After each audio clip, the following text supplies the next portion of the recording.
Now for the lumbar spine, we want to make sure the patient removes their shoes so we can get them in a proper standing position.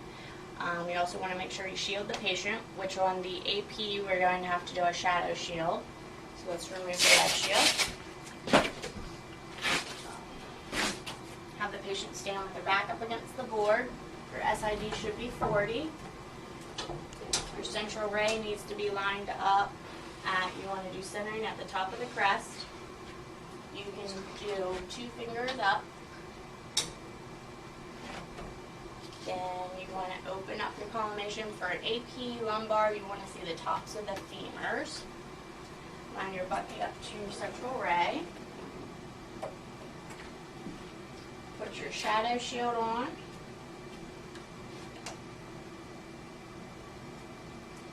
Then what you need to have the patient do is kick their heels out, point the toes together, just like an AP pelvis.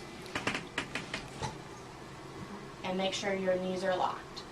Then for the taking the exposure is breath in and hold it. Now for the obliques, you can have the patient relax their legs. Make sure for all the images the legs are locked. You want to take the patient's left arm, grab their right shoulder, rotate them 45 degrees away from you. Center ray should enter 2 fingers above the crest, 2 fingers in front of the ASIS. Okay. Line your bucket up to your central ray. Make sure you're collimated. It's taken on breath in and hold it. Go ahead and relax. And with the shadow shield, the patient was still shielded. Go ahead and have the patient put their back up against the grid.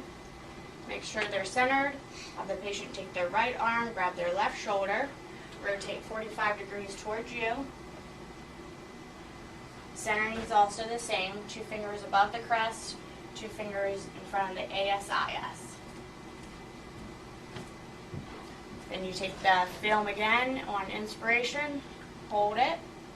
Now for the lateral, have the patient turn with their left side against the grid, face the wall, arms need to be elevated, either straight ahead or bent in front of you. For this one, you can either shadow shield or leg shield. So for this case, we're just going to keep the shadow shield on. And the centering should be at the top of the crest. Make sure you're collimated properly. Line your bucket up. Your marker's still in the light field. Take on inspiration again. For the spot, you want to center, usually you make a C with your hand. The top part of my palm goes onto her crest. I lay my palm down and my focal point should be in between my thumb and my finger then.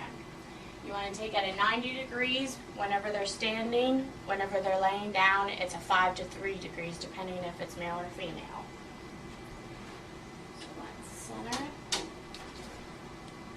And for this one, don't forget that you have to move your shadow shield because of where your positioning is. Line your bucket up. Don't forget to move your marker. Patient's arms are up, legs are straight. On inspiration, take the exposure again. Tell the patient to relax.